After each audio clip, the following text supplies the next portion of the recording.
kang matabong sa kong pagtuo. Sa kahadlok usahay ako mahugno, limbong kanunay bunyag sa kaway. Pagsulay ang hinagiban matagadlaw, apan bisa pa sa kangitbit sa dalan. Adunay kahayag na walay kapakyasan. Si Kristo nakupot sa akong kamot, dili niya ako pasagdan, dili niya buhian. Kung ako maluya, siya kusgan. Kung ako mahadlok, siyang kalinaw.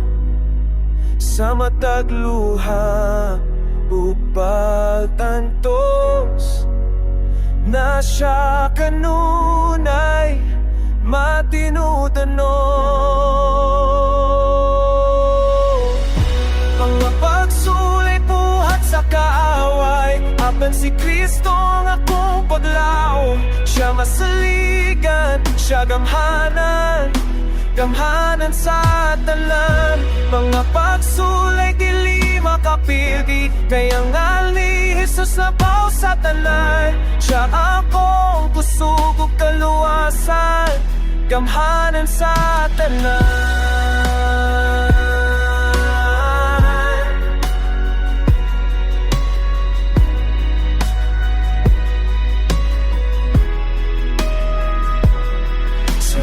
Sa kinabuhihinga nagpagyo akong kasing-kasing halos mahungno.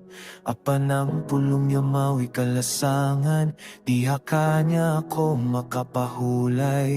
Ang krus nagpahinungdong ka na ko, nga ang gugma niya walay sukot. Bisan ako mahuyang makasasala, siya may pili gihapon sa pag-igugma. Walay ka daw ganang kaaway, sa ngalan ni Jesus ako mo pa